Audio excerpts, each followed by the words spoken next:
nice to meet you all. I'm Prof. Shen, and as was mentioned, I have been working together with Math Kangaroo for a little while. I'm a little curious, how many of you have seen our stuff on YouTube with Math Kangaroo?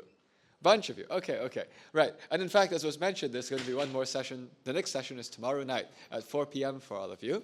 And that's where we have been solving some of these Math Kangaroo problems live over YouTube. Now, I'm happy to do this particular session jointly with Math Kangaroo. Usually I travel around the world giving these talks, and oftentimes we just do them on our own. But this time when Math Kangaroo reached out saying, would I be willing, oh, did you do something? Did you adjust something? You tried to adjust something. Okay, thank you. Yeah, so when Math Kangaroo asked, would I be willing to do something together with their awards ceremony, I said, of course, because I think that this is a very good activity. And if you haven't heard of them before, I encourage you to take a look. Actually, Math Kangaroo is a good source of contest problems that are not the usual calculation type. And in fact, even this year, our 4th grader was participating. So, strongly recommend it. But today, the talk is going to be about what to do about the future, because this happens to be a time when everyone is thinking about AI. I know that some of you already know me, some of you don't, because this is a joint audience. So I should say, I tend to run around the country and the world giving talks and also understanding what different problems are in different parts of the world. I am a math professor at Carnegie Mellon University, and when I say travel around the world, it looks kind of like this. This is where I'm going this year from January to August. So this is January to August. Let's see, is this correct? First of all, where are we right now? We're somewhere here. Is that right? Okay. So I didn't know exactly where it would be in Seattle, but it would be somewhere in Seattle. Is that today? Oh yes, that is today. Because may the 4th be with you.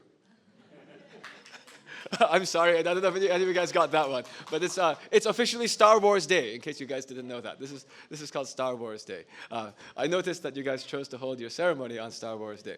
But yeah, I'm on my way. I'm on my way up the coast. In fact, I was in Portland last night, and then, is that tomorrow? 5/5, yeah, that's tomorrow. So I generally go around, and I take these ideas from everywhere. For example, I was out here in the Silicon Valley area last month.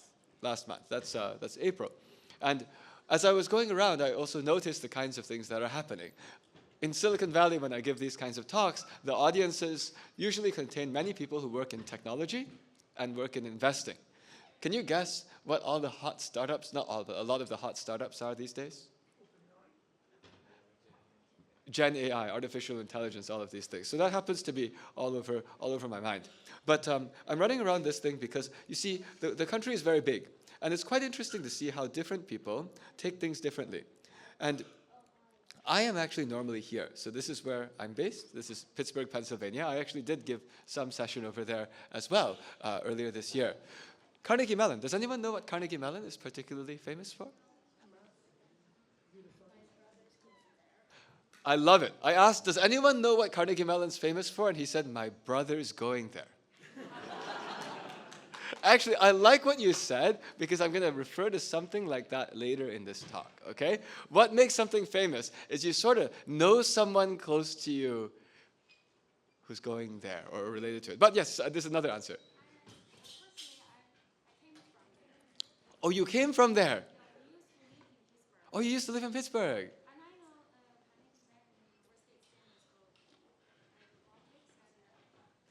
Robotics and computer science. Yeah, so I heard robotics, I heard computer science, math, we're okay. Yeah, math, we're okay. I will say, indeed, that robotics, computer science are indeed really famous. But of course, the fact that his brother is going there now, that's where the action's at, okay? So I love it. Okay, right. But so I'm actually always thinking about what to do, in part because I was also the national coach of the US math team for 10 years. And so when you do that, then you start thinking beyond just the university.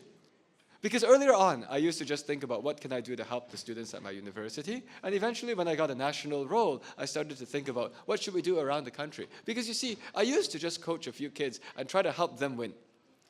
But then once you start taking on a national role, you realize that if your goal is to help people win, and you go and meet 10,000 people, then you lose 9,999 times.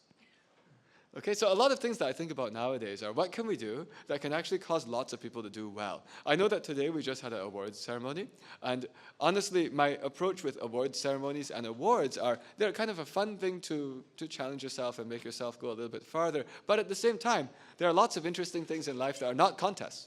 Lots of things are not contests. The real question is, what can you do afterwards? I will say for me, I got interested in all the math at the beginning through contests because the contests were a source of hard questions. But eventually, the interesting things to solve were not how to beat other people, but how to help other people. Okay? And in fact, I'll actually say, nowadays that I'm thinking about all these contest things, I also think about them from the point of view of a parent because we have 3 kids. Our kids are 10 years old, 15 years old, and 17 years old. And when we look at this, I guess our observation was it was most effective when we were trying to put principles forward as opposed to trying to chase results. Okay, so I want to share a tip, which is what we think whenever I work with students, whenever I talk to my own kids or anything. It's actually that if you look too much on the results, that can be very stressful. And that can be very short-term as well. But when you look at the principles, that can be much better. And in particular, the kinds of principles that we like to promote, at first don't sound like competitions, okay? But I'm going to tell you the principles that we promote and we tell our own kids. We say, we're actually not going to judge you. We're not going to judge you based on how well you did on the contest. I take my kids to contests all the time, especially the youngest one nowadays. After every contest, I always ask the same question. Did you meet anyone new? And do you have a way to stay in touch? Those are the only 2 questions I ask. By the way, we systematically take our kids to contests all around. In fact, on that weekend I was in San Francisco. That was because I had just taken my youngest one to 2 math contests there. Actually, I'm also taking the youngest one to a math contest in Chicago next weekend.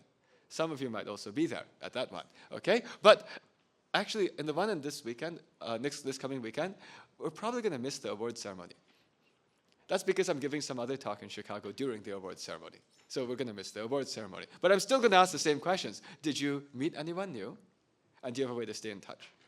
Okay, so this is my philosophy on the value of competitions. Sure, there's a winner, and it's fun to have a sport. Go and see how well you can do. Yeah, challenge yourself.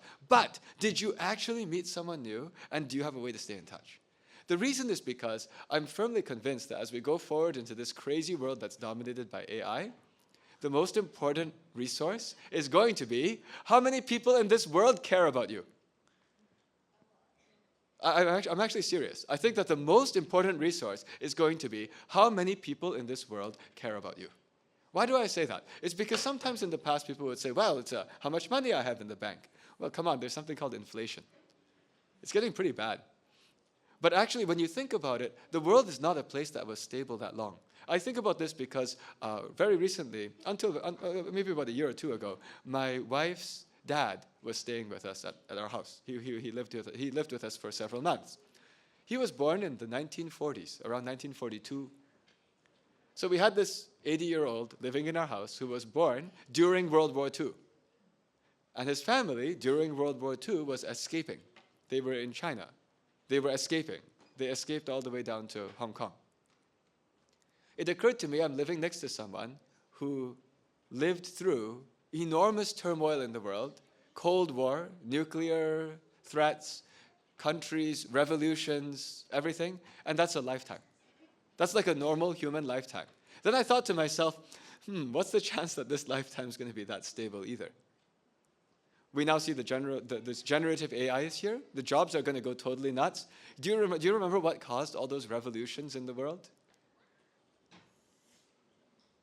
When people had no hope and no money. You know what happens when most of the people lose hope and money? They go and revolt. Okay, so I came to the conclusion the most important thing is to have lots and lots of people who love you. Okay, so this is actually how I lead my life. This is how I recommend to my kids what you should do. Of course, you need to get skills too. And actually, the way I think about this, we even explain it as some principles. The principles that we encourage people to live by are, the way to be happy is to make other people happy.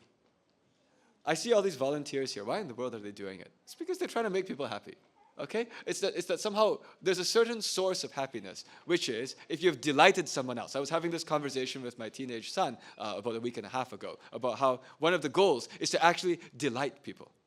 Not just do something that you think is a good thing. No. Delight. You need to understand, get into their head, what actually makes them feel like something good happened. Okay, if you can get this skill, it's really good. So the way to be happy is to make other people happy. And second principle is hard work is actually fun. If it's hard work on something meaningful, it's fun. It's not like we need to run our life trying to think what is the minimal effort we take to get the most stuff for ourselves. I've just described another philosophy of life. Okay, minimal effort to get the most stuff for yourself. That's the exact opposite on both. What we like to promote is you actually try to make other people's life good, make other people's lives good, and work really hard doing it. Okay. Now, by the way, this thing, what I just described, also translates into results, by the way. If you actually want to make a lot of other people happy, you might need to work hard. Because if you play video games, your score is 1. How many people you made happy? Maybe 1. Maybe 0. Maybe 1. Is it really happiness? Who knows, right? But if you want to make 5 people happy, you need a job. If you want to make hundreds of people happy, or thousands of people happy, or millions of people happy, you need skills. Oh, president. Well, that's 300 million people happy. Hopefully. Hopefully it's more than 150 million people you made happy. Okay, right. Maybe that joke was not quite called for. But anyway, my point is that if you want to make a lot of people happy, you have to actually work. Or you have to actually get skills. So in fact, it's better to focus on delighting other people than to focus on, look, how do I just go and win this thing? Okay? Because if you actually try to make people happy and then, but while doing it, you got all these skills, great. But if you just try to beat other people to get ahead, well, unfortunately, you'll have a lot of scores, but you won't have a lot of people who care about you. And that's going to be the important piece. Okay?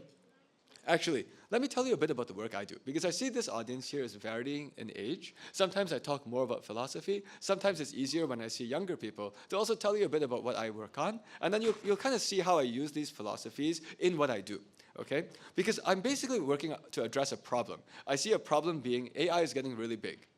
Jobs are going to go nuts. Opportunities are going to become crazy. What is the future for my 10-year-old? I have absolutely no idea. Okay? So all I know is I need to find some way to let her get lots of other people who like her, think she's good, appreciate what she has done, all of these kinds of things. At the same time, I also wanted her to learn some skills, because it is important to have skills it's useful to have skills in order to do something. So let me now talk a little bit about one of the projects we're working on right now. It's around getting better at math problems. So specifically, I mentioned I really like these math kangaroo problems, but in general, I like any questions where you look at the question and you don't know what to do. In fact, that's how I learned math. I learned math while doing middle school math contests in the 1990s. 1993, 1994, and 1995 were when I was in middle school. And back then, I would do math problems, and I would have no idea how to do them because I was living in Madison, Wisconsin. You know, we didn't have something like this. Does anyone know what's in Madison, Wisconsin? Cows, very good. We had cows, bratwurst, and beer. We also have this team called the Badgers. Football was absolutely huge. I have not yet mentioned math. Okay, there was a university. It was a great university, University of Wisconsin-Madison. It's funny, when I was growing up, everyone talked about going to UW. I'm serious, like everyone went to UW.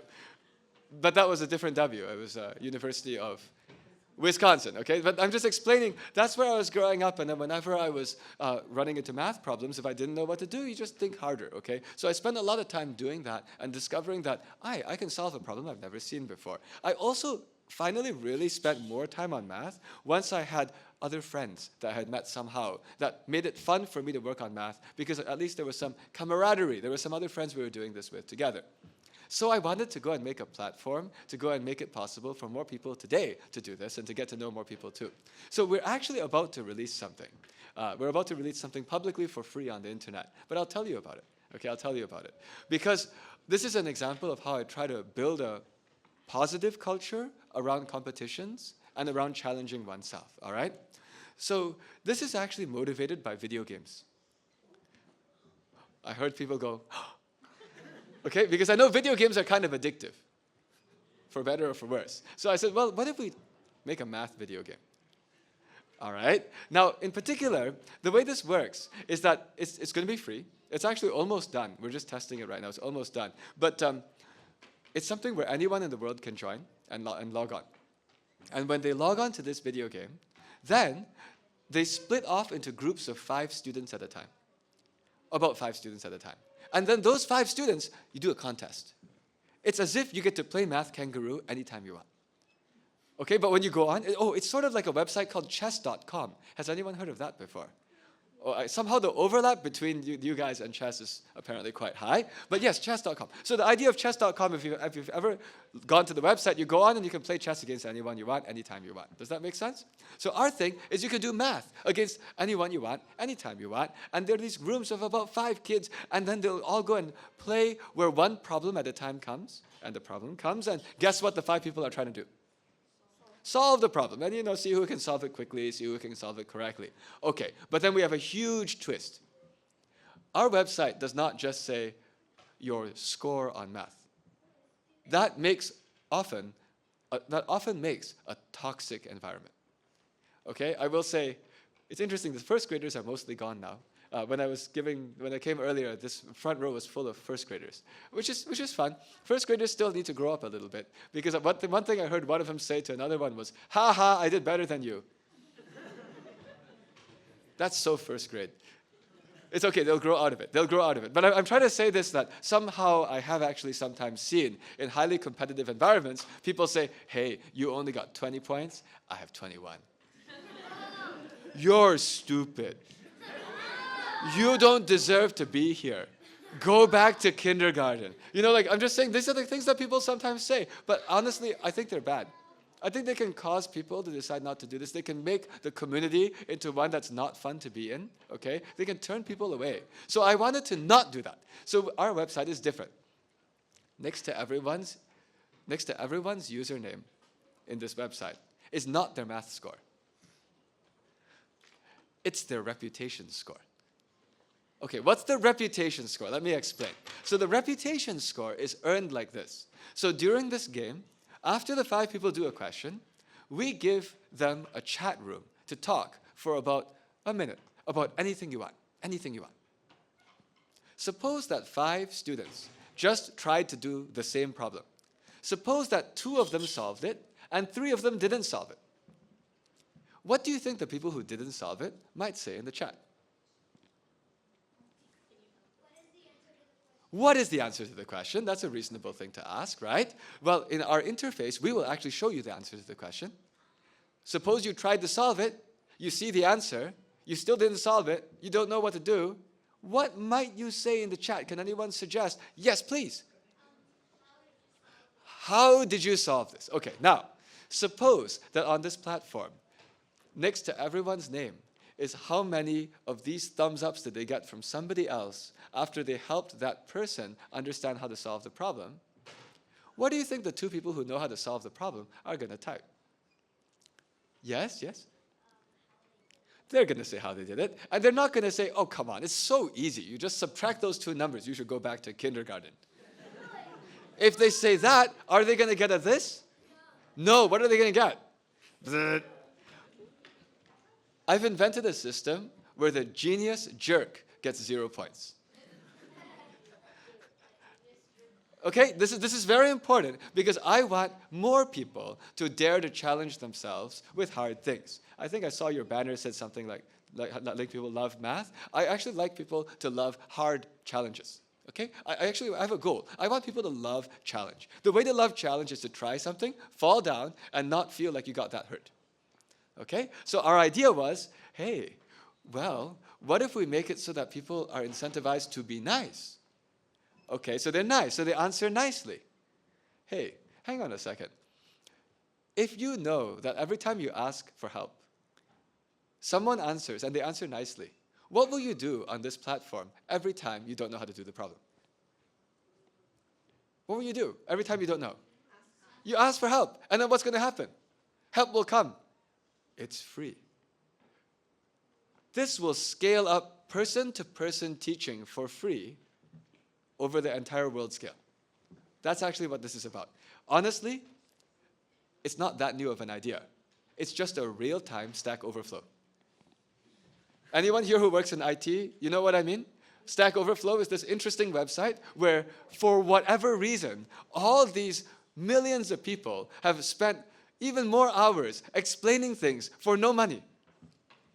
Yeah, every time I search for something, the way I program is I search for what I want to do, and I see some Stack Overflow, and it's not only one answer, there's all this discussion, da da da da da da, and it's pretty good.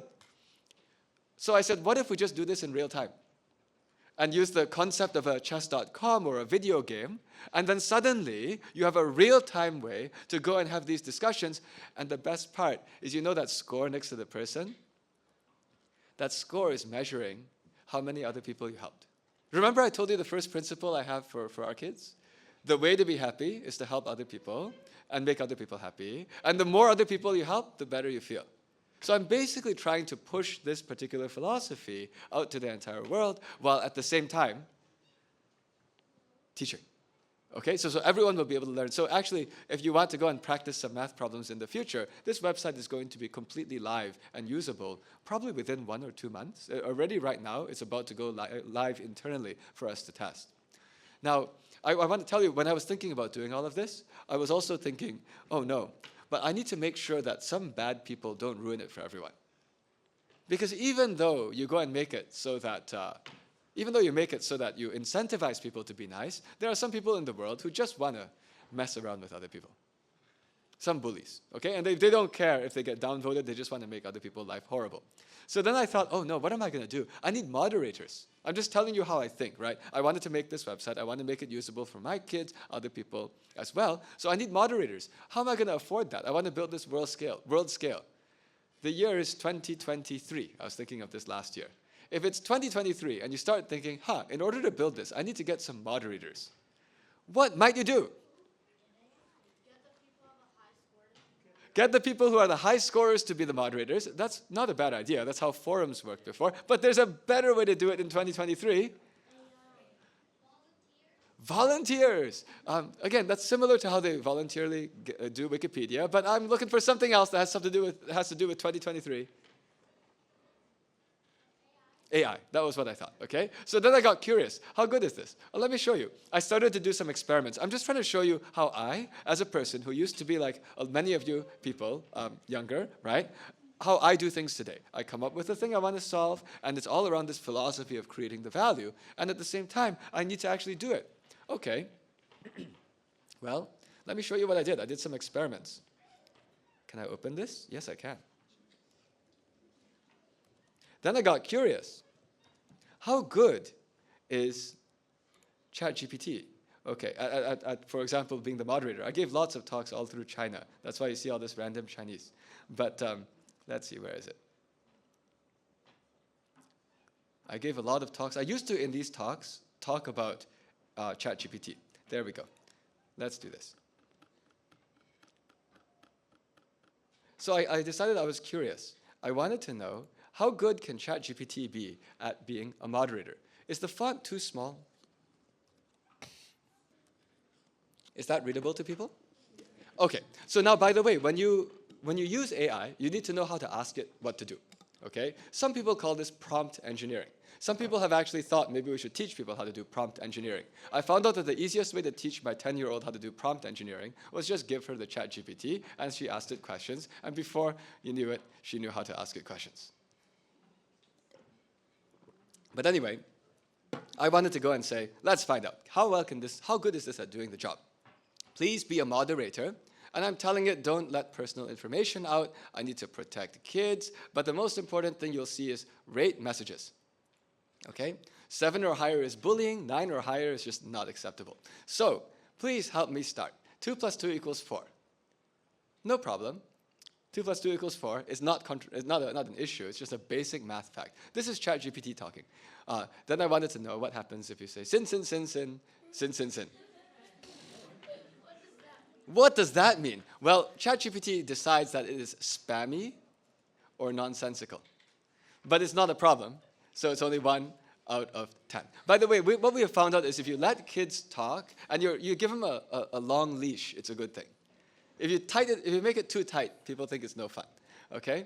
Sin, sin, sin, sin, sin, sin, sin, 30. What does that mean? Well, it thinks it's trigonometry. Because at some point in high school, you learn what this means. You learn that in high school, okay? It's not really important, but the interesting thing, I was curious, does ChatGPT recognize this? And it recognizes, hey, something to do with Sin 30. Oh, bad, bad, bad, bad, bad. Oh, okay. Well, it's still just 5 out of 10. It's just repetitive, okay? Not that bad. We'll let it go. We'll let it go. Then the moment of truth was when I wanted to know, can it understand context? Suppose I have 3 messages in a row. What? Ants equals 0. You have as many brain cells as the answer. Because this is like, can it understand the context? There are 3 messages in a row. WUT, what does that stand for? What? Okay, confusion. How about ants equals 0? No problem, no problem. How about you have as many brain cells as the answer? This is quite good. When I was just experimenting with this that morning. I was quite curious how GPT-4 would do, because GPT-4 is it's something that I can access. There's something called an API. That's the way that you have a computer system automatically talk to ChatGPT. We, of course, we're not going to have real people type into ChatGPT. We're going to automatically send across, okay? And so I wanted to know, would it be workable? And I was like, wow, that's pretty good. How about this? As you know, sometimes in the old days, people would, on their internet forums, make strange mixes of letters and numbers to hide what they're really saying, right? So can anyone translate to me what this means? Yes? I hate you. Okay. That's not okay. That's a negative. That's another bullying. Okay. Not okay. Not okay. It understands. What about the other one? Ooh, what does that mean? Can anyone tell me what this means? I need some translation help from kids. What does this mean over there?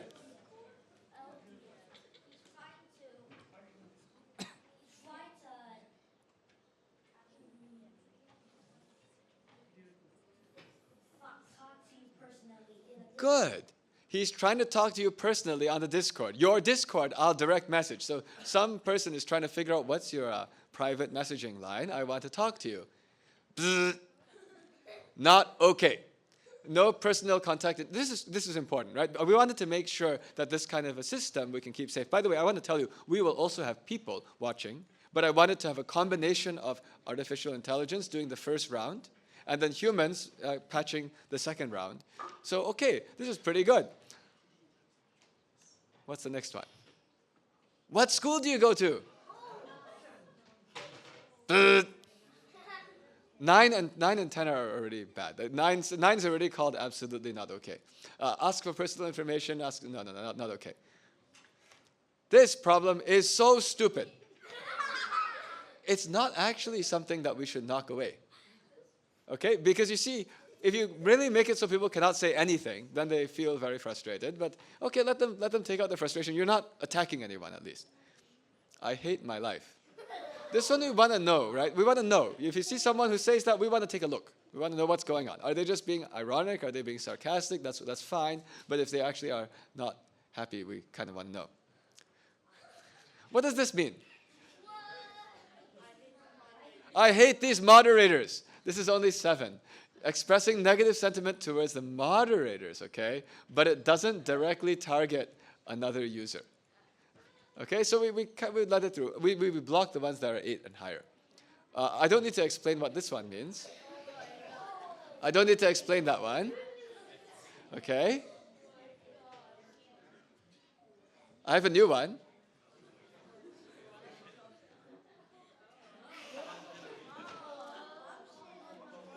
It knows math.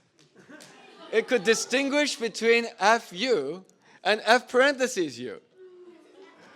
No, this was mind-blowing to me, okay? That I was using this thing. This was like, as you can see, it was December last year, the GPT-4, and I was asking all these questions, and I was feeling like, the answers it's coming back with, if it had been 2 years prior, and someone showed me a website that was doing, and someone showed me this transcript, and told me, I have an automatic AI thing that does this, I would have said, you're lying.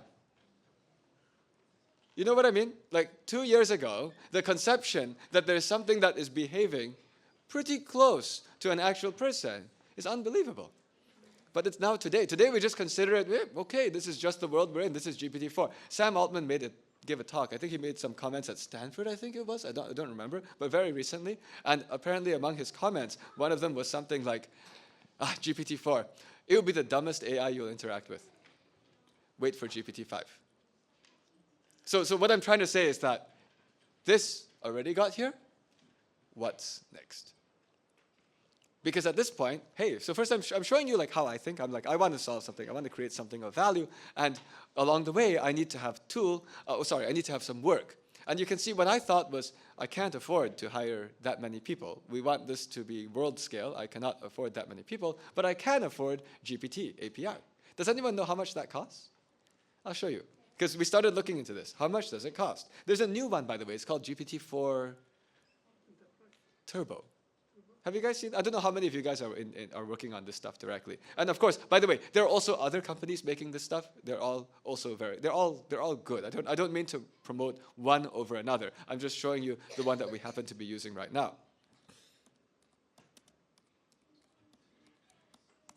GPT pricing.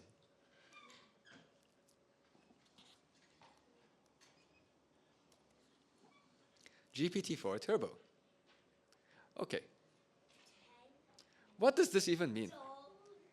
Okay, what does this even mean? Can someone help me understand what model input output means? It's just useful to know this is the world we're living in now, okay? Can anyone help me understand why there are two categories, input and output? I see a lot of young people here, so I know that you adults will know what this means, but I'm trying to go at a speed which can make it so everyone here can follow the talk. Why are there separate categories for input and output? What does that even mean? Yeah. Input, you type it in or send it in, and output is it coming out. So basically, you go and ask, the way you interact with the GPT, with a computer, is you have your computer pump some stuff in, and then things come back to you, okay? Next, what do those prices mean? What does $10/1 capital M tokens means? Yes. $10, how much you pay for 1 million tokens. What's a token, approximately? What's a token? What is that sort of like? Or when you think of a token, what should you be thinking of? In the back. I can't hear you. Be loud.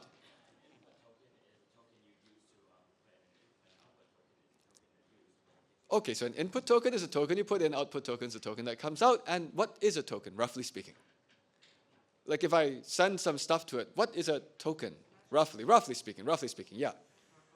It's roughly speaking a word. It gets more complicated when you have things like a dollar sign and a plus sign, but just think of it as basically a word, okay? How expensive is something where it costs $10 for you to send 1 million words in for it to handle? How long will it take you to handle 1 million words? Like you read, right? I assume you read books. You have to, for school. Okay? Does anyone know, roughly speaking, how many words are on a page? Is it like 500? It's been a long time since I had to write essays, but I remember that in high school, if to write essays, it's like write a 500-word essay. Like roughly a page, is that right? Is a page like 500 words? Someone help me. I haven't done this in ages. 300 to 500 in a page, okay? So we're in math kangaroo land here. How many pages is 1 million words? Okay, a lot is indeed a correct answer, but is that right? 2,000 times 500, what is that? 1 million. 2,000 pages. How long does it take for you to read 2,000 pages? I don't think it'll be a lifetime, by the way. I think... I'll tell you this. If you ever decide to study biology, you cannot spend a whole lifetime.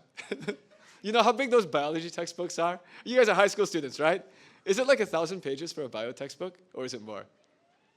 Okay, this person's just saying big, okay? But anyway, it's like 1,000. Yes. What did you say?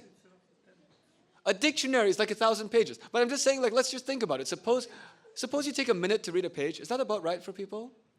Maybe? Order of magnitude. You guys, are you high school students? Yeah, are you high school students? Or you are a high school student? Do you have to do reading homework? Yeah, how long does... Okay, I will not ask you how you do the reading homework. Never mind. But I mean, suppose in theory you read the book.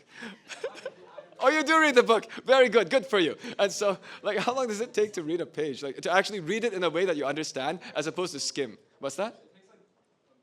Like a minute. Okay, so let's pretend it's a minute. I mean, it might be half a minute, might be a quarter a minute, might be 2 minutes, but order of magnitude is 1 minute. So now we're talking about 2,000 minutes. How long is 2,000 minutes? Convert to hours. Someone help me. Approximately. What's 2,000 minutes in hours? Yes, please. So it's approximately 300. Is it 300? I think it does have threes in it. I'm not sure about the order of magnitude. Is it actually? Okay, so my math is not very good then. I thought it was 33. But okay, so is it 330? 2,000 minutes. 2,000 divided by 60 is 200 divided by 6. I think it's 33. I don't think it's 300. I know it's got lots of threes in it. Actually, it has infinitely many threes in it. But the decimal point is at 33 point. So about 33 hours of work. Being paid $10 for 33 hours of work is below minimum wage. What's minimum wage over here? $17 for 1 hour. Okay. Of course, you also have to pay for the output. So the output over here is 3 times as expensive. Ooh, big deal. What I'm trying to say is that this is cheap. Do you guys see what I mean? This is very cheap. This is actually why businesses are switching over to here. It's because it's more efficient. It's more efficient than what? Aha. So that's actually why I'm looking at this thing and I'm thinking, oh boy, stuff is going to change fast. Right? Because this is GPT-4 Turbo. GPT-5 is on the way. If 4 can do this, what can 5 do? And as they keep going, it gets cheaper. So this is actually why I'm giving this advice to all the young people. The world's going to be nuts. The world's going to be totally nuts. So the biggest value you can have is to have as many other people who think you're a good person as possible, because you're going to need them. Okay, that's the advice I want to give. It's like you're here in these contexts. We find all these very capable people in these rooms where they're doing math contests, so they're good at math contests. But when you see these people, you want them to be your friend. You need them to be your friend. It's not just a contest, okay?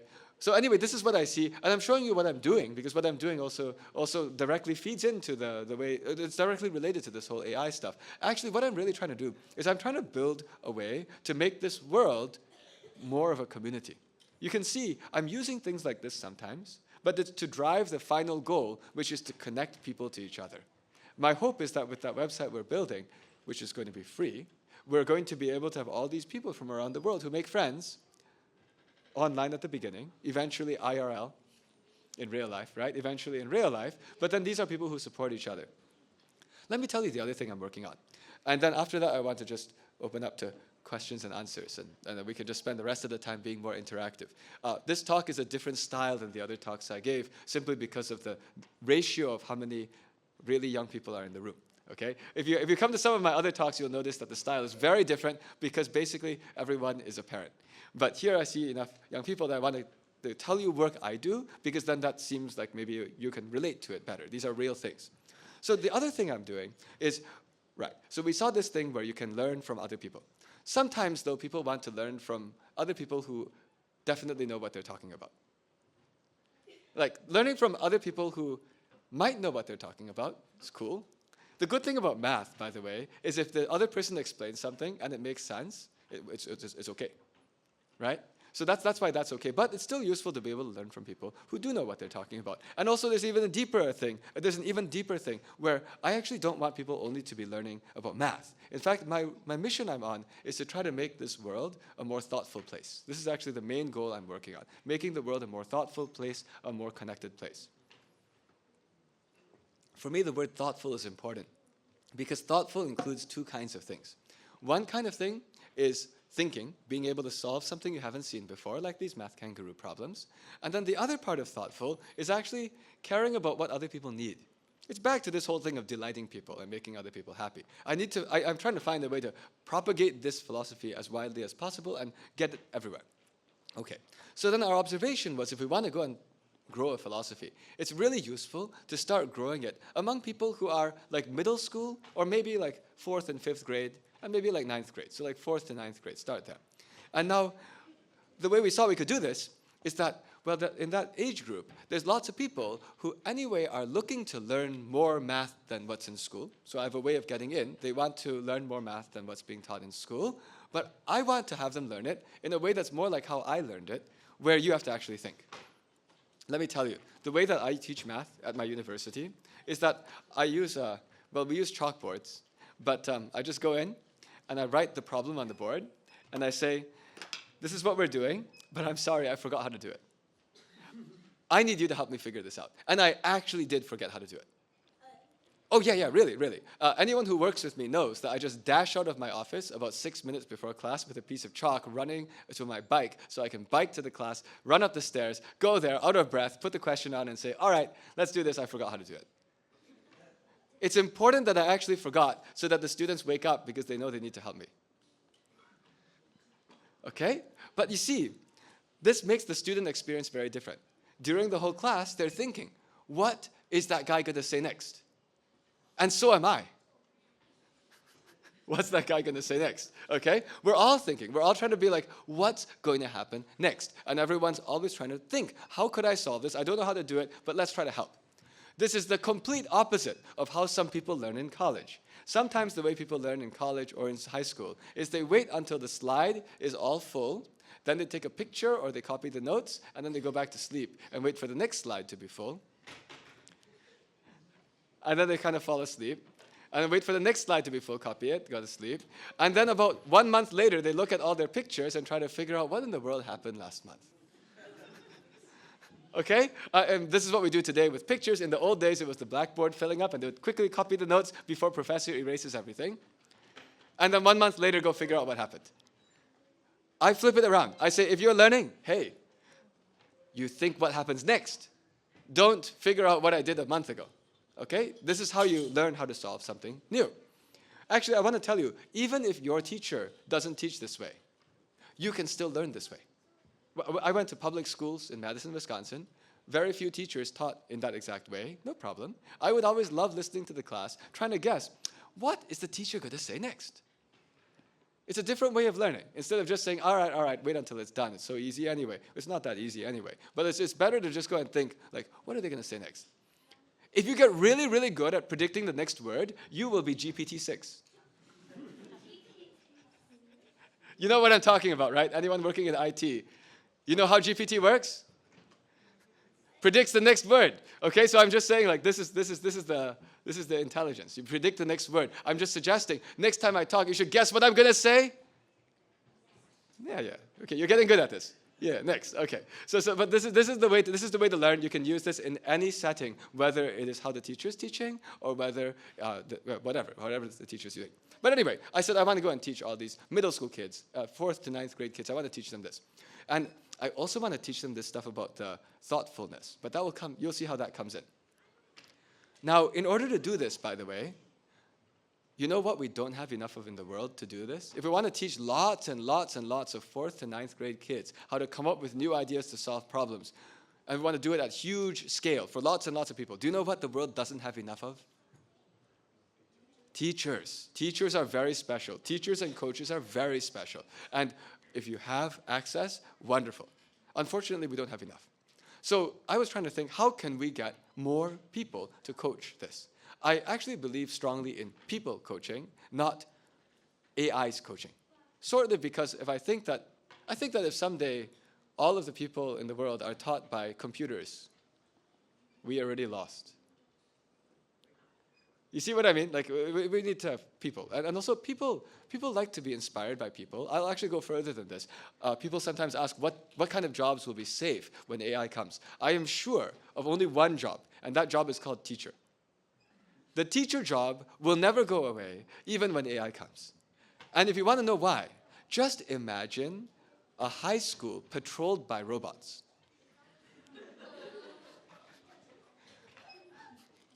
That sounds more like a dystopian prison.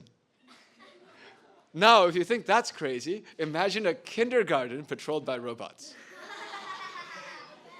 Okay, so basically, if you think about it carefully, what is a teacher? Teachers, of course, have lots of skills. They have things they teach you, but they are people. And you send your kids to learn from those teachers to learn how to be a person in this year. Like whatever technology there is, whatever they know, that's an example of a person. So my philosophy is if you want to grow people, you lead them with people. All right? So then my question became, how do I find enough people to go and coach all these middle schoolers? Well, I figured out a way. The way I figured this out was by always trying to delight people. I run around the world trying to figure out how to solve your problem. Actually, if you ever talk to me, you'll find out that during any conversation, I'm generally trying to figure out what do you need, and I'm trying to figure out how to help you do it. That's it. When I get in conversations with people, I'm just like, what are the things you need? How can we actually try to get those things? And I find this a very fun exercise. No matter who I'm talking to, I want to solve your problem. And while doing this, I get to learn about problems of people of different types all around the world. So my head is full of knowing these people have this problem, those people have those problems. So I found out, oh, hey, I know a totally different problem. I know all these high schoolers who are already really good at math. And guess what's on their mind? What's their problem? I heard something. What did you say? Get into college. That's their problem. Why is it so hard? Get into college. Can't you just get into college by having great grades? No. What else do you need? Money. This guy's good. Well, actually, I should say the good thing about college applications is there is something called financial aid. So money is not supposed to be the main limiting factor. What is the other thing? Extracurriculars. Extracurriculars, why? Why are those important at all? Well, I'll tell you why. It's because it's not useful to just find people who are really smart and make them smarter. That's actually not a good thing. You need to find people who are really clever, but also have some plan of, some idea, some intent to go and use what they learn to do something valuable. Okay, that's actually very important. If we're going to give someone skills, hopefully we gave skills to someone who's going to go and make other people delighted. That requires, by the way, emotional intelligence. That requires communication skills. Otherwise, you can't tell what other people's problems are. So I started a program for high schoolers. We find high schoolers who are really good at math, and then I hire professional comedians and actors to teach them how to be amazing communicators. Professional comedians and actors working with high school people who are really good at math combined. No one ever did this at scale before, which is why this was covered in CNN in March. Okay? And I should say the reason I can do this, because in order to do this, you need to have lots of actors. Where do you get actors from? Well, it turns out that the university I work at, Carnegie Mellon, is world famous for actors. Good. He's good at next word prediction. Had to be actors, not computer science, right? Computer science wouldn't work. It is. We're one of the top acting schools in the country. Carnegie is the same Carnegie as Carnegie Hall, New York City. So actually our acting department, our performing arts, is insanely good. Okay? So then I needed to figure out, how can I get the actors to want to coach math people like me? So I had to go and talk to the performing arts department, talk to the actors, and understand more about what they need. Can anyone guess what actors who recently graduated from college, who know they're really good, then they move to Broadway, they're auditioning for roles, what kind of pain points do they have? What would be useful for them? Pay rent. Pay rent, right? Because you go and do the thing that you are trying to achieve, and at the same time you got to pay rent. So what were they doing to pay rent? This is what I found out as I went talking to people. Can anyone guess what people do to pay rent? Yes. They do get jobs. That's absolutely right. What kind of jobs?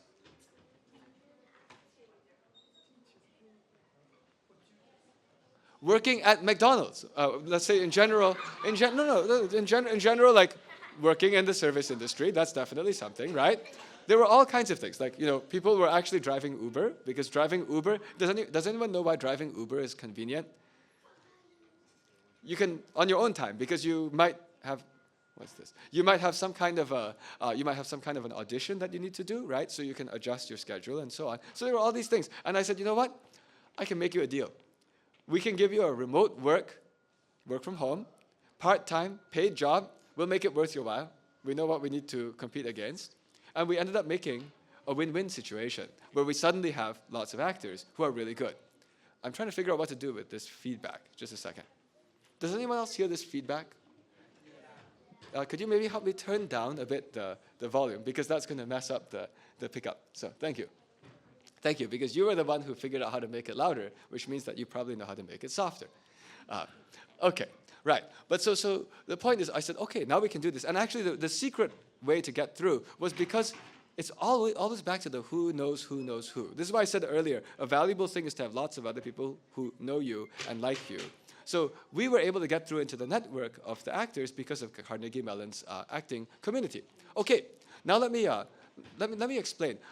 I was actually able to talk to the actors because I myself had also taken acting classes before. So I'm going to give some advice to everyone here who thinks you're a math person. You should take acting classes. I did. Let me tell you my story. I chose to take acting classes. Well, it wasn't really my choice. I did it because I was trying to get more people interested in math.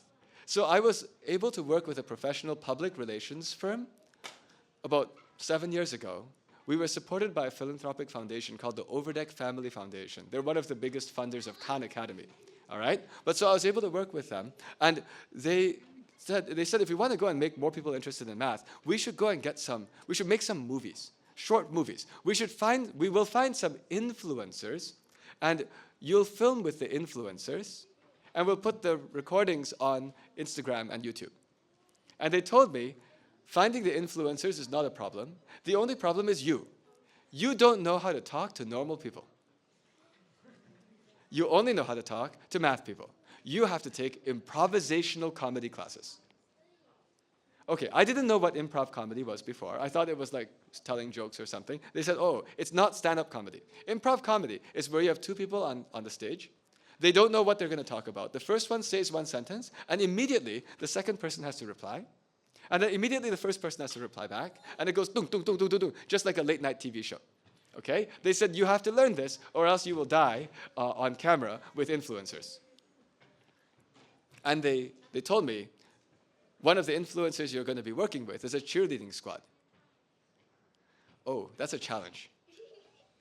So I had to go and take this seriously. I spent about 3 hours a week on average for an entire year taking improvisational comedy classes. A year later, we made this. 1, 2, 3, 4, 5, 6, 7, hit 8. 1 hit 2, 3 hit 4, 5, 6, 7. I'm Shen. I'm a math professor, and I travel the world finding math in unexpected places. I'm Robert Sienna. I've transitioned from an athlete to a coach about 4 years ago. Hey, good to see you again. Great. Oh my gosh, I want you to meet my friend Chelsea. Hi, I'm Po. Nice to meet you. I'm super excited to bring him in because his background is math, and we use a lot of math in cheerleading, but we don't really think about it. We have never had a math professor come here and work out with the teams. You get the idea. Actually, if you want to watch the whole thing, just go to YouTube and search for math cheerleading. There aren't that many hits. Okay, we ended up talking about even and odd numbers, fractions. It was a hoot. It was awesome. But I want to let you know, when I was in high school, if you had gone to tell that boy, you know, in 20 years, you're going to go and record a video with a squad of cheerleaders that you will literally be meeting for the first time in your life, and then we'll put the whole thing on the internet for everyone to watch, I would have said, no way. Okay, so this can be done. I'm just telling you that was my experience. It's because I went and tried different things. If you can tell by now, another message I'm trying to send here is that this is a world now where the more different kinds of things you can pick up, also the better. It's not good to just be too narrow in one thing, okay? This idea, I'm telling you, unites lots of different things. Okay, but now let me tie everything together. Because you see, we now have a way of teaching these people who are really good at math how to be really good communicators. And if you want to do that, you actually can't do it just by watching the actors. What else do you need to do? Practice. You got to open your mouth and say something. What is the easiest thing for math people to talk about?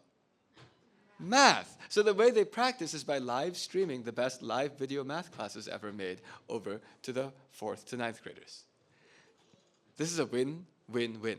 Actually, that's why we have the Math Kangaroo Live Solves. Okay, so our entire concept was, if you go and put together different pain points, delighting all 3 groups, the entire thing scales like crazy. By the way, there are about 100,000 actors in the country who would be interested in this kind of a thing. We could scale to 100,000 high schoolers teaching 1 million middle schoolers in the US alone. That's the scale potential. Right now, we're still small. We only have 100 high schoolers. We've only taught about 2,000 middle schoolers. But the whole thing is just growing because it's a win-win. I want to show you what this thing looks like because this is not just theory. I couldn't show you what the previous game looks like because it's not out yet. But I'll show you what this looks like. See, because in order to make this work, we had to overcome something else. We want to make this work everywhere in the country, so it cannot simply be for people who live in New York City. So we had to make it work online. Oh no. Online math and delight usually were not in the same sentence. I'm saying delight is what we're after, right? So then I thought more carefully and I said, that's kind of funny because the problem cannot be the screen because kids kind of like screens. So the problem is the format.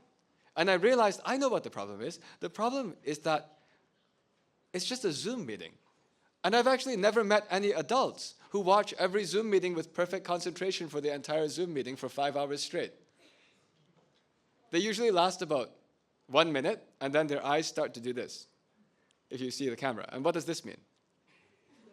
They're reading their email. That's correct. That's why there's some company with an app that lets you freeze the eyes. It's called like eye contact or something. I don't know what the app is. But it's a plugin to make it so that you can do anything you want, and it just looks like you're staring at the camera. This reminds me of the cartoons in the old days where they'll give you a kid with a pair of glasses that has 2 googly eyes on it. And the kid falls asleep behind the glasses. Anyway, but I'm just explaining that was the problem, okay? So I said, let me go and learn something from the performing arts side. So let me show you what we did. I'll show you what we turned online math class into. It's still a Zoom meeting, except that we use technology to change up what that looks like entirely. This is a 1-minute video clip. This will also show you what these live solve collaborations with Math Kangaroo look like, which we do this for free every 3 weeks. In fact, tomorrow at 4:00 p.m. your time, for free on our YouTube channel, we're putting out one for 5th and 6th graders. That's actually how we actually got to this connection. It's because they're running the Math Kangaroo in this Washington area, is that correct? Yeah. Washington area, right? We work with National. And so we're working in collaboration with Math Kangaroo USA on this. Anyway, let me show you. We can make it so that when a middle school student joins Zoom, they see 2 high school students teaching together, like this. All right, so we have our first daily challenge question here. Now, before we jump into it, I'd like to establish one small class norm, which is when you have a question, first of all, if you have a question, put it in chat. We would like to hear all of your questions, and we will definitely address any questions you have. But also, if someone sends in a question that you had, you can put a QQ in chat to indicate that you had the same question, a common question. That way we know that you had the same question, and you can support your classmates in having questions about the problem. I saw a lot of people have great responses and great answers. However, we really want to see your solutions so that we can start building upon your ideas. And 2 solutions that I already see are from Grace and Isha. So thank you guys really much for putting those in. We turned Zoom math class into something that looks like YouTube or Twitch, if you know what these mean. Okay, we turned it into things that look like reaction videos, if you know what I mean. We haven't quite gotten cats in them yet, although some of the high schoolers have cats. But I'm just trying to explain. What we did is we just went right into what do people actually like to watch. We substituted away the nonsense and put math in instead. Okay? There are lots of things that we did here that I want to talk about, because this is, again, back to how I like to think about, look, I want to solve people's problems. I want to get to the delight part, right? So, right, suppose that we look at online math. What was one of the hardest things that the parents were worried about? A kid not paying attention. That was the basic problem, not paying attention. But then I looked carefully. I was like, students or kids like to watch live streams. I'm not talking about our live streams. I'm talking about any live stream. What are they doing during a big live stream? If you're watching a big live stream, what are you doing? You're chatting. You're typing into the chat. So I said, what if we go and steal the idea from Instagram Live? Did you see all the chat flying up the screen on the screen so that everyone can see it together? The streamer, the teacher, can say, I like this idea, Joanna, this is good, right? Just like that. But then we also had to do one more thing. See, I know from experience when I teach a class, if I'm teaching people how to do a problem that they've never heard of before, if I say, hey everyone, I know you don't know how to do this. Can anyone suggest for me any idea at all? Why do people not say anything? They don't want to be the only person, and also more generally, why people sometimes don't want to suggest an idea is because they might mess up. What if it's wrong? So I stole an idea from Snapchat. Have you heard of Snapchat? What is the key feature of Snapchat? If I were to describe Snapchat's main innovation, what was it? It disappears. The message disappears. To give you an idea of how out of touch I am with society, or how out of touch I used to be with society, when one of my friends told me many years ago, there's this new app called Snapchat.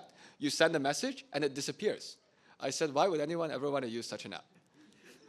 I said, if I went through the effort to send you a message, I wanted to keep forever, not disappear, right? But okay, someone else explain to me. Can someone else explain to me why is it valuable for the message to disappear? Yeah. Then if you mess up, it goes away. It's actually kind of valuable to let the thing disappear, okay? Actually, it's funny. I was giving this talk, I think 2 days ago. Someone from the audience, when I asked, do you know what is Snapchat? That kid raised his hand and said, oh yeah, that's this app these really old people use. I said, what does that make me? Okay.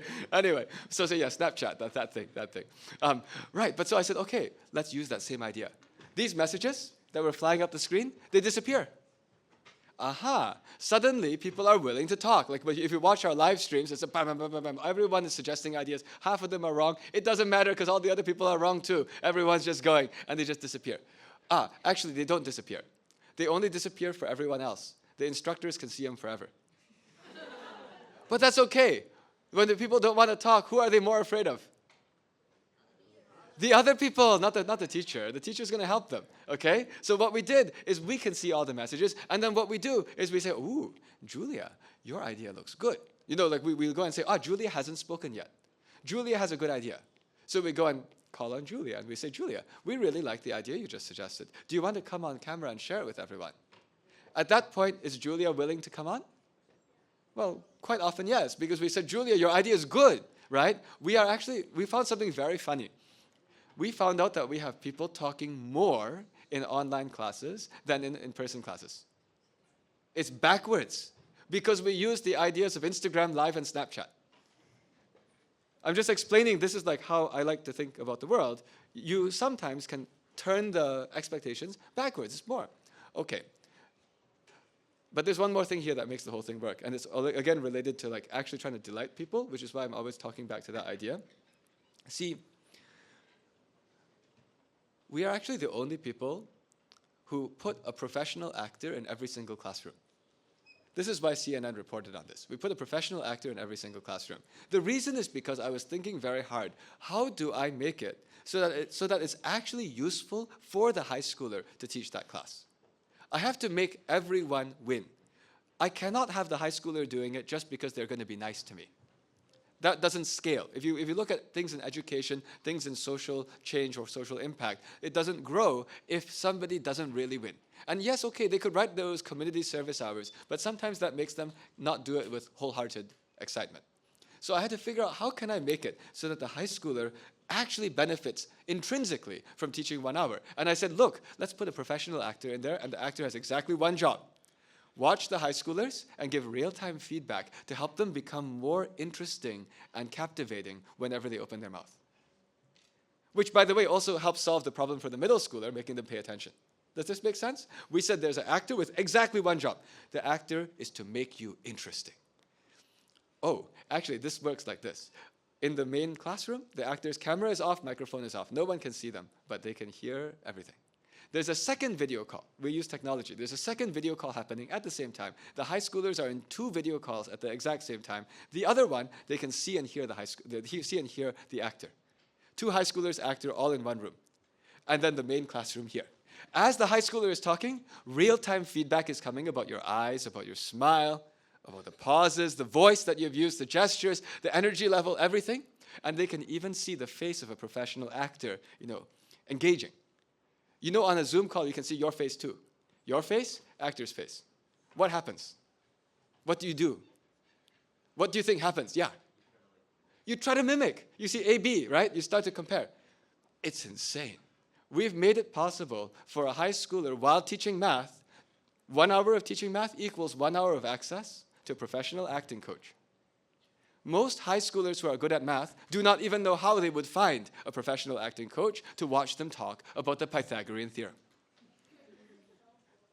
Okay? So the point is, like, in order to be able to do this, right? In order to be able to do this, you actually had to have that win piece, right? That win piece. So, yeah, without this thing, the whole thing wouldn't move. But with this thing, suddenly it blew up. Because I should also say, the high schoolers, actually this year, 6 of the high schoolers got into Harvard.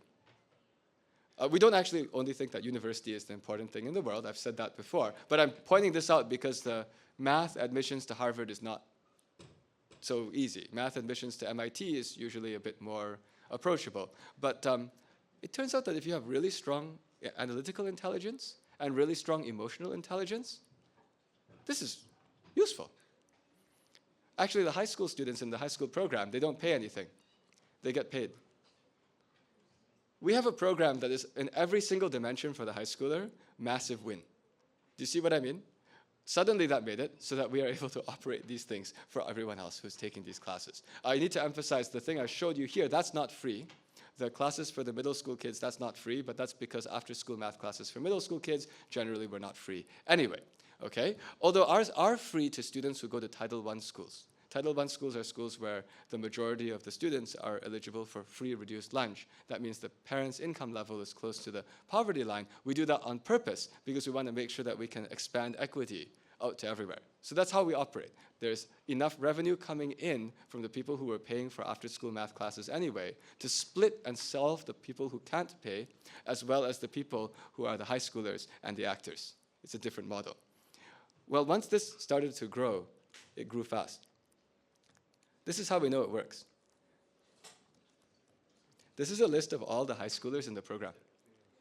Oh, you know? Oh, you took the class. Srinivas is awesome. Well, they're all awesome. They're all awesome. But so the point is that this is a list of all of the high schoolers who are in the program, not only the most extraordinary. And you'll see different kinds of awards, but you'll also see they come from different places. Colorado, Romania. Elena was the girl in the video just now. And now you can see she wasn't only good at smiling, she's also just really, really clever as well in mathematics with different kinds of prizes and so on. But if you just keep going on, there's Sarah from Romania, Jesse, he's the national president of the Math Honor Society. Michael's from Illinois, but this is also fun. After he joined our program, he managed to become elected president of high school student government. We figured out how to get math people elected. Okay, and that's how I'm going to wrap up. Because what we're doing here, I'm going to scroll through this. This is the largest scale, super high density of people who are really, really strong at math, who are coaching middle school students on math, and well, once all these people started to want to join, well, there's an admissions process. Our criteria for admission to the high school program is you can't only be good at math. We actually go through interviews. We're also trying to figure out where are the people who actually want to help other people. Who are the people who also really care about using their life to do something of value to other people, not only get stuff for themselves. We use interviews, we ask for teacher recommendations, everything. Why? Because actually this is not just about coaching math. This is about trying to address some of these problems in society. We expect that over the next 20 years, the alumni of this program are going to become really interesting. They're going to graduate. They're going to get promoted so fast, hired so fast. They're going to start their own companies. Some of them are going to run for Congress. But they also all know each other because I'm all about networking. See, 2 of them teach together every class. Why? It's because that forms a connection. This was the architecture I designed from day 0 of the whole program. 2 high schoolers teaching together. You become good friends after 20 sessions, 1 hour each, defending each other against the onslaught of middle schoolers. Isn't that right? You guys can do quite the onslaught. But the point is, now you got friends, and then we switch partners. So this is actually a gigantic network that we're seeding, that we're building across the world, where we're linking up the people who are really good at math and also kind, if that makes sense. Oh, by the way, as they link up with each other and create more benefit in the future, they also influence the middle schoolers. We're trying to teach thoughtfulness. You cannot teach ethics to a middle schooler by asking them to read a textbook. What's the way to do it? Model. Peer pressure. Example, right? So what I said is, what about just finding all of these high schoolers who embody the principles of thoughtfulness, put them in front of the middle schoolers who anyway needed to learn math, deliver the math in a way that makes the middle schoolers say, hey, you know, I can also be brilliant, well-spoken, and kind. These are what we're trying to do. And then join up into the network afterwards. And then as this world becomes whatever it becomes, well, then there's even more people who can work together to try to do something about it. By the way, I want to emphasize, this is not designed to be exclusive. We do not think that these are the best people in the world. I do not think that's a healthy way of thinking at all. I also want to emphasize, this is not designed to be highly competitive, in the sense that we don't only want to pick the best. We're just looking for everyone who knows so much math that they could coach middle schoolers effortlessly, and they're kind. If one day 90% of the world's population was in this, I'd be thrilled. We're not trying to make a contest. I don't actually like just having people compete with each other. But I do like having people work together. That's what this is, and we hope that someday, whatever other people do, whatever you guys do someday, everyone will do different things, but whatever you guys do, we need to keep contributing to these networks. So whether it's from making something or from your own personal actions, getting to know other people, I view that the success of the human race is going to rely on whether or not we have built a giant network, and that takes network connections being made by everyone. This is just our contribution. Thank you.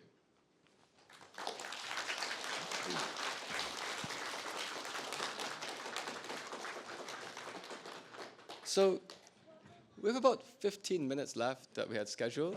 If anyone has any random questions about anything, I'm happy to take them. Yes? Oh, there's a microphone coming.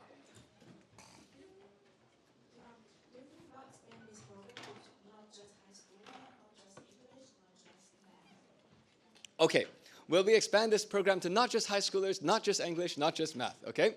So first of all, we do have some college students in the program.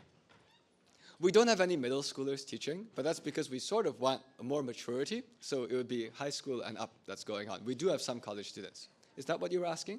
How about some early career people that they also need Early career people also need this kind of practicing. I give a different advice for early career people. Just take the improvisational comedy classes. Is it better than our program? I don't expect our thing is the best in the world for everyone. If you have a car, or if you have transportation and you have a credit card, you can just go and take improvisational comedy classes with real adults, and it'll be even better. But if you happen to be in 9th grade and it's not convenient for you to go drive somewhere at 10 p.m., we got something for you. Does that make sense? So maybe not 10 p.m., maybe like 7 p.m. Ours is designed so that it's very efficient for the high schooler, but I would actually strongly recommend any early career person straight up take the regular improvisational comedy class. It's even better. Because then it's even like in person, taught by, in person has physicality as well. It's actually very useful. Okay? Not just English, actually, not just math, not just English, let me answer those other two. You can use this model to teach anything. We're just going to do math because my real goal is not really just teaching math. My goal is building a more thoughtful world. We're using math as the vehicle to do it. So I'm not interested just in making some giant education company. I'm interested in, hopefully, having a really fun alumni network that can start running for Congress in 20 years. So that we're going to do math on that. Last one, not just English, that one we're not going to change. There's a reason why. Every class that we have... Well, I'm going to finish this question first, okay? And then the thing about not just English, the reason why we only use English right now, and we will probably stick with English, is that right now all of our classes, depending on time zone, there are kids in the classes from many countries. United States, China, Australia, other countries around the world. And we think it's nice to introduce kids to each other from around the world, all on one common platform, because we have another goal. We want to unite people. We want people to see that people over here and people over there are both people. If you build a different language version, then it becomes that this community thinks one way, that community thinks that way, and they both think each other are aliens. So it's my real goal, actually, is about networking. And I want to use the common language English just because many people seem to use that right now. Okay, great. Question back there. Oh, where do you find the acting classes? You search Google for improvisational comedy classes. That's what it was. Improv comedy. That's right. Strongly recommended. Other questions? Oh, there's a student here with a question. Can we give the student a chance? What's the math game called? Well, it's not done yet, but I'll tell you where it is. game.poshenlo.com. I don't think it works right now. We're still working on the login. The game. Yes, it's called the game. I don't think I'll be able to get in because the issue is we just updated our login system. There's all this stuff behind, but our login system is not working right now. Hang on.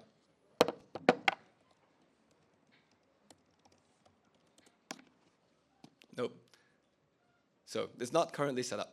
So the main thing is that right now with this game, the engineers have actually built the whole thing, and then we migrated the authentication. We're using AWS Cognito, if you guys know what that is. I'm here in Seattle area, so you probably know what AWS is. But basically, we just migrated our user pool, if that makes any sense to you.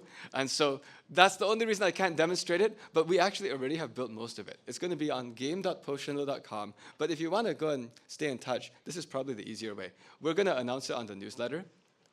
If you had signed up, if you had registered for this particular talk and ticked the box, we'll already send it to you on the newsletter.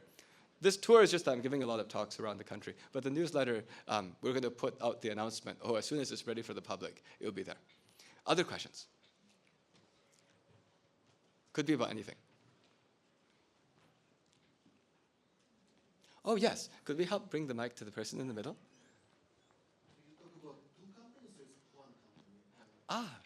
Did I talk about 2 companies or 1 company? There's only 1 company that runs everything. It's actually called neither of those. It's called XP. But basically, I run everything under a social enterprise. So I happen to have my own company. And that company builds all kinds of different things underneath itself. The game is one of them. In fact, the reason why the game is free is because of those math classes we have. The way I operate is we're a social enterprise. So what we're trying to do is we're trying to create as much positive impact as possible. But it takes money to do that. The way we were able to have the money to do that was by realizing people are already paying for something. If we charge a price that is reasonable, that's actually competitive with what people are paying, well, then we can use that to power everything else we do. It's a social enterprise in the sense that we actually haven't paid any federal taxes in 10 years. You pay tax if you have profit. We don't have profit. We spend our money teaching kids in Baltimore and Harlem. You know, like we decide to do what we do. We spent our profit building the game, if this makes sense. So this is all under one social enterprise, which has one way of generating funding.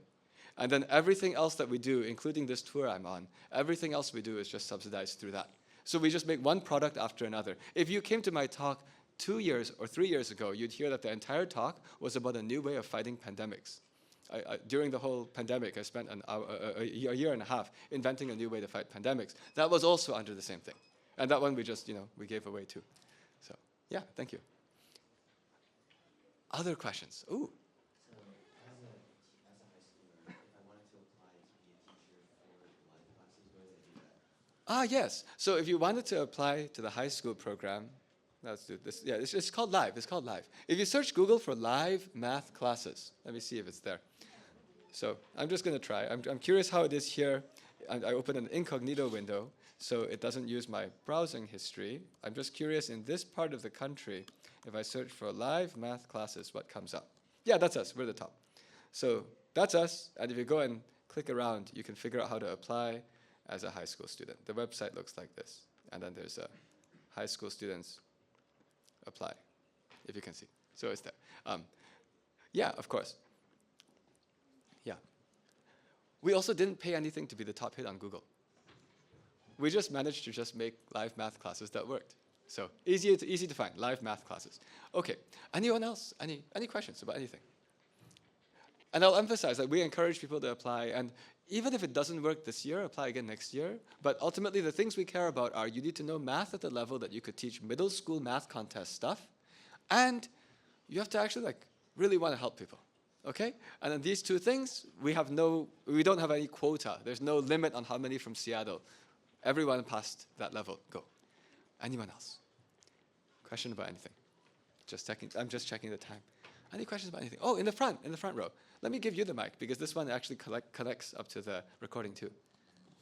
Have you thought about partnering with platforms like Khan Academy? Because they have a very nice explanation of different math topics.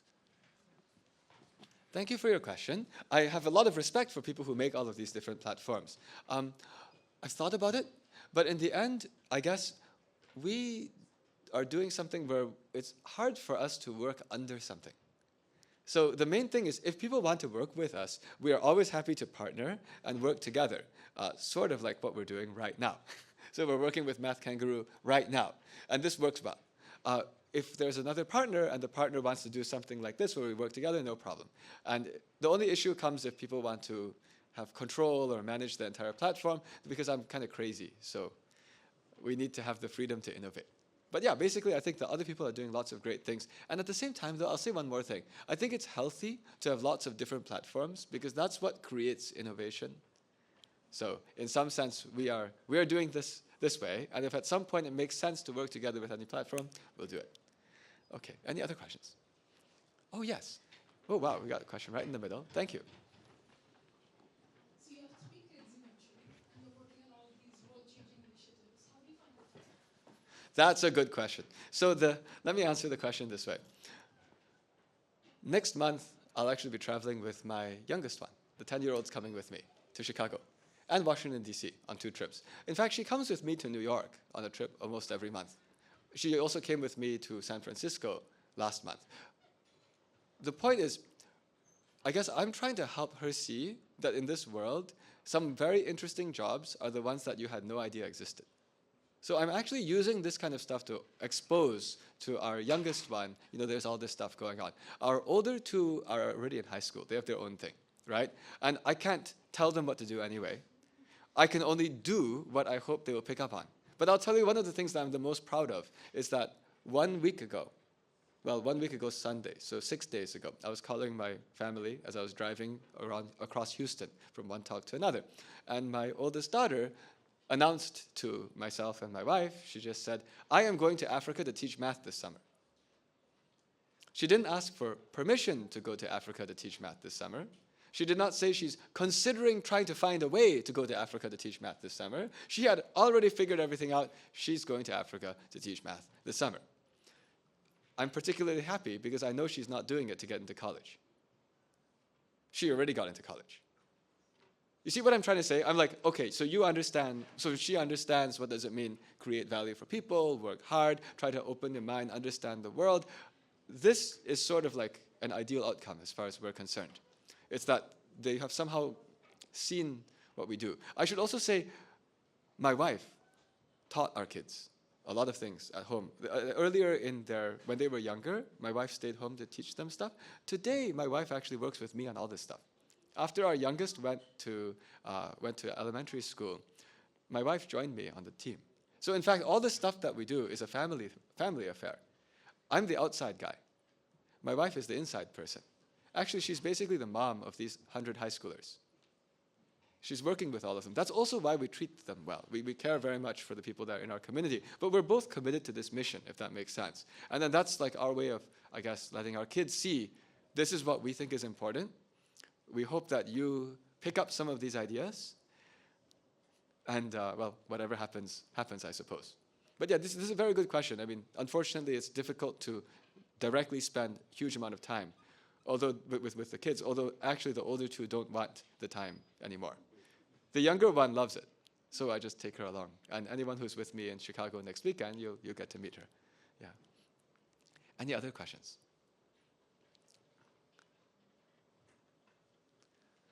If not, I'll just say it was a real pleasure to get to, oh, this one. Oh, quick one. What's in Chicago? Oh, there's a math competition called MathCon.